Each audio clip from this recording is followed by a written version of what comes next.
Welcome back to DevOps Genius Zone. Today, we are covering Kubernetes Services Explained. And if you are working in DevOps or trying to break into the field, this is one you cannot afford to miss. This is one of the tools and practices running at virtually every major US tech company. I'm going to walk you through everything you need to know. We'll cover the core concepts, how it works under the hood, how to get started the right way, and the best practices that senior engineers use in production at real US tech companies. By the end of this video, you will have a clear, actionable understanding of Kubernetes Services Explained that you can apply immediately. I'll also share some common pitfalls and how to avoid them, plus real-world examples from companies you know the shape of even if I don't name them directly. Here's what we're covering today, in order. Why Kubernetes Services Explained matters for your career and your next interview. The core mental model behind Kubernetes Services Explained without jargon. How to get started the right way instead of the way most tutorials show you. The best practices senior engineers actually use day to day. The mistakes that quietly get engineers passed over for promotions. A real-world example with numbers attached. How Kubernetes Services Explained looks across AWS, Azure, and GCP. A full hands-on walkthrough you can follow along with. How monitoring, security, and compliance tie into Kubernetes Services Explained. How getting this right saves real money. And finally, where to go to keep learning after this video ends. Let's get into it. First, let us talk about why Kubernetes Services Explained matters so much right now. The US job market for DevOps engineers is stronger than ever, and companies are specifically looking for engineers who understand these tools deeply, not just on the surface. In 2025, DevOps roles in the US command salaries between $130,000 and $190,000, and that number is only going up. Knowing Kubernetes Services Explained inside and out can literally change your career trajectory. If you're preparing for a DevOps interview, expect to be tested on Kubernetes Services Explained. Recruiters are filtering for these keywords, and hiring managers want to see hands-on experience. I've heard from candidates who landed offers simply because they could discuss Kubernetes Services Explained in depth during a technical round. It's not just about passing an interview, either. Once you're in the role, Kubernetes Services Explained is one of those areas where depth of understanding directly shows up in your day-to-day work.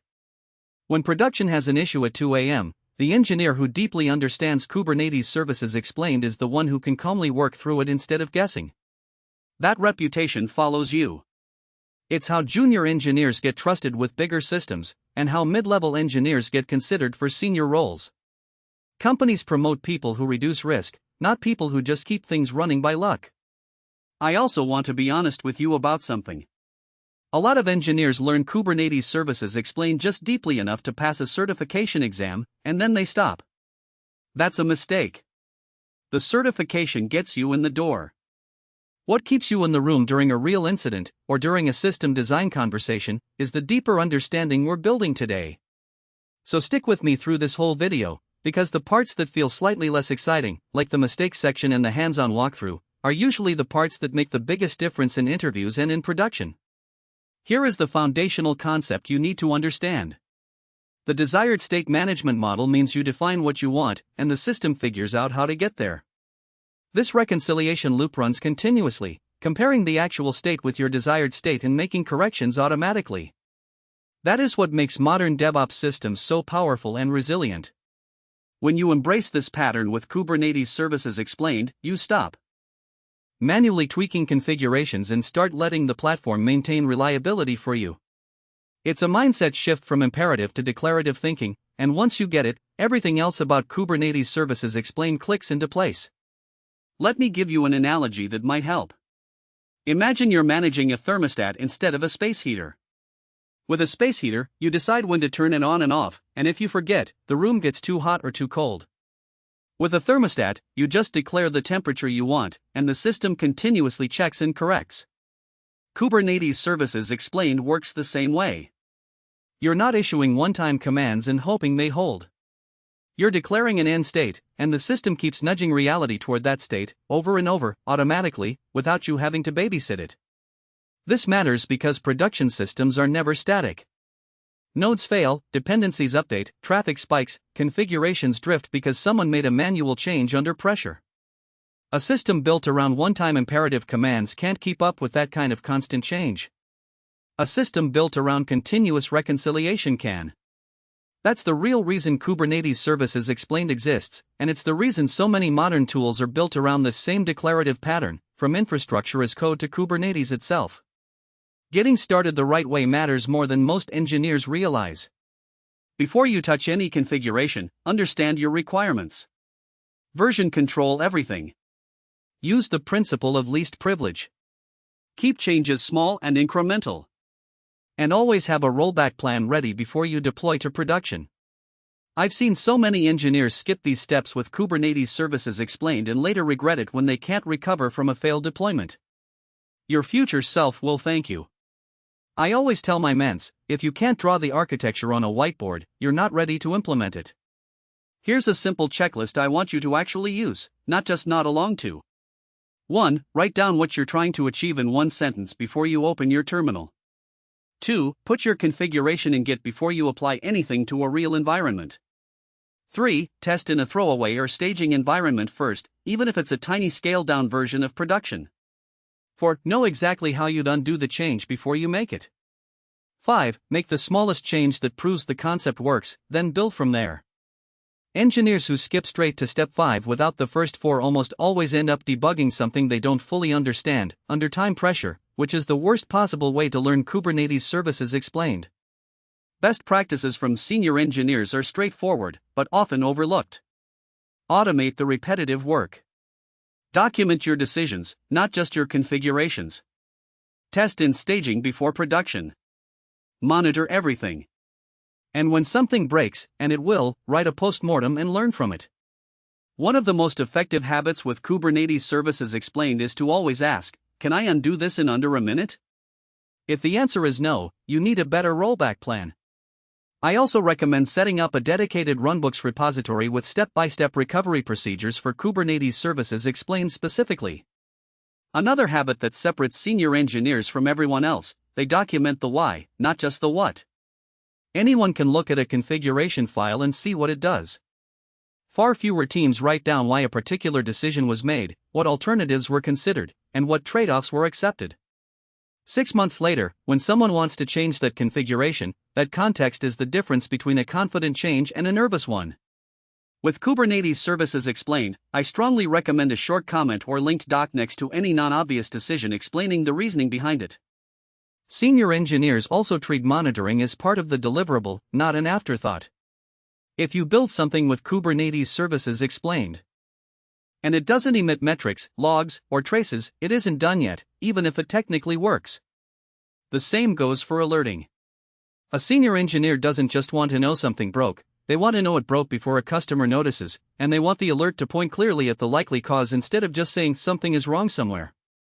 The most common mistakes I see junior DevOps engineers make with Kubernetes Services Explained are skipping the planning phase, ignoring security until the end, and not handling failures gracefully. Avoid these and you are already ahead of most candidates. For example, never leave sensitive credentials in plain text, even in internal repositories. Use a secret manager or vault solution from day one. Another mistake is logging everything to standard output without a structured format. This makes troubleshooting Kubernetes Services Explained a nightmare. I've seen outages prolonged for hours because the logs were unusable. Spend time on your logging strategy from the start. A more subtle mistake I see, even from engineers with a couple of years of experience, is treating Kubernetes Services Explained as a one-time setup task instead of an ongoing practice. They configure it once, it works, and they move on and never revisit it. Then 6 months later, requirements change, the team has grown, and the original setup doesn't scale, but nobody owns updating it. If you're working with Kubernetes Services Explained, put a recurring reminder on your calendar, monthly or quarterly, to revisit the setup and ask whether it still fits how the team actually works today. One more mistake worth naming directly: engineers who copy a configuration from a blog post or a Stack Overflow answer without adapting it to their own environment. It might work in the example, but production traffic patterns, security requirements, and team size are always different. If you can't explain every line of a Kubernetes Services Explained configuration you're about to apply to a real environment, slow down and understand it first. That single habit will save you from more incidents than almost anything else on this list. Here is a real-world example. Teams that implement Kubernetes services explained properly consistently see faster deployment frequency, fewer production incidents, and smaller on-call burden. Engineers spend their time on work that matters instead of firefighting. I recall a team at a cybersecurity firm that adopted Kubernetes services explained and reduced their mean time to recovery by 80%. That's the kind of impact we're talking about. A fintech startup cut their cloud bill by 40% after properly tuning their Kubernetes services explained setup. Now, let us dig deeper into the specifics of Kubernetes services explained. Whether you are on AWS, Azure, or GCP, the principles remain the same. For instance, in AWS, you would use the equivalent managed services, while in Azure and GCP you have parallel offerings. But regardless of the cloud provider, Kubernetes services explained enables you to ship features faster, recover from failures in minutes, and scale your infrastructure dynamically. If you're running on premises, tools like OpenStack or VMware can integrate similarly, though the patterns remain identical. The key is understanding the abstraction layer Kubernetes services explained provides, because once you understand the abstraction, moving between cloud providers becomes a matter of translating syntax, not relearning concepts from zero. I want to emphasize that last point because it's the thing that actually makes you valuable across companies. Interviewers don't just want to know that you've used one specific tool. They want to know you understand why Kubernetes services explained works the way it does, so that when their company uses a slightly different flavor of it, you can adapt quickly. That's the difference between someone who memorized commands and someone who actually understands the system. Let me give you a concrete hands-on walkthrough so you can see exactly how Kubernetes services explained works in practice. Open up your terminal and follow along. Even if you do not have the full environment set up yet, just watching this will give you the mental model you need to succeed. I'll show you common commands, configuration snippets, and the reasoning behind each step. We'll start with the simplest possible working example and then add complexity. We start by defining our desired state. Think of this as the blueprint of what your system should look like. This blueprint is written as code, and it's your single source of truth. Write it down before you touch anything live. Keep the very first version deliberately small, just enough to prove the basic idea works end to end. Once the blueprint is defined, the next step is to let the system reconcile the actual state with the desired state. The control loop checks continuously: is the right configuration active, is the correct number of resources running? If something drifts, the system automatically brings it back into alignment. I'll demonstrate a simple drift scenario and how Kubernetes services explain self-heals. Imagine someone makes a manual change directly against production, bypassing your defined configuration. A well-implemented Kubernetes services explains setup detects the drift on the next reconciliation pass and either alerts you or automatically corrects it, depending on how you've configured it. From there, add one piece of complexity at a time. Get the basic version working, confirm it behaves the way you expect, then layer in the next requirement, whether that's scaling, security policies, or integration with another system. Engineers who try to build the fully complete version on their first attempt almost always get stuck debugging multiple unknowns at once. Building incrementally means that when something breaks, you know exactly which change caused it. Now, let us add monitoring on top of that. Tools like Prometheus and Grafana scrape metrics and show you dashboards. You can see request latency, error rates, and resource usage at a glance. Set alerts so you know immediately when something goes wrong, and with a well-implemented Kubernetes services explained setup, the system often heals itself before you even wake up. For a production system, I recommend tracking 4 golden signals: latency, traffic, errors, and saturation. If you can only instrument 4 things, instrument those 4, because together they tell you almost everything you need to know about system health. Another crucial aspect is security. In the US, regulatory compliance frameworks like SOC2, HIPAA, and PCI DSS require you to have complete visibility and control over your infrastructure. Understanding Kubernetes services explained helps you meet those requirements without slowing down development. Always follow the principle of least privilege, and regularly scan your container images and runtime environments for vulnerabilities with tools like Trivy or SNYK integrated directly into your CI pipeline.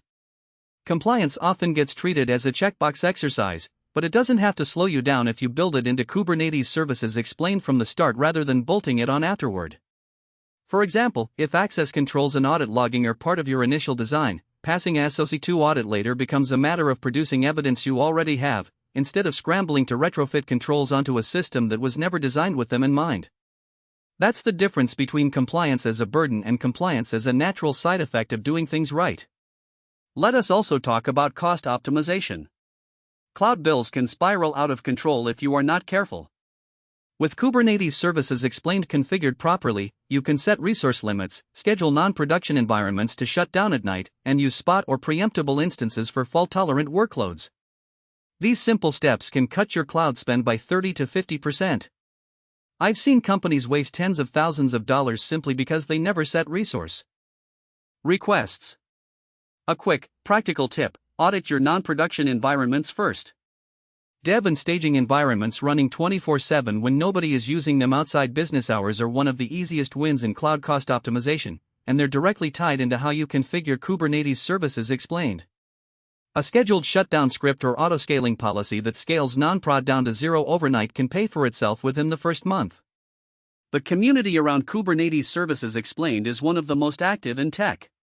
There are dedicated Slack workspaces, Discord servers, local meetups, and global conferences like KubeCon, reInvent, and HashiConf. The DevOps community in the US is incredibly welcoming and always willing to help newcomers. I encourage you to join a few groups and start learning from practitioners at companies large and small. Don't be afraid to ask questions, even senior engineers rely on the community to solve tricky problems. Some of the best solutions I've ever found for Kubernetes services explained came from a comment on a community forum, not from official documentation. To summarize, Kubernetes services explained is critical in the 2025 US DevOps job market. Start right by understanding requirements before touching configuration and version control everything. Follow best practices around least privilege, small changes, automation, and documentation. Monitor everything from day one and always have a rollback plan. The market rewards engineers who deeply understand Kubernetes services explained, not those who merely copy-paste commands. If you can demonstrate this knowledge in an interview, you'll stand out immediately.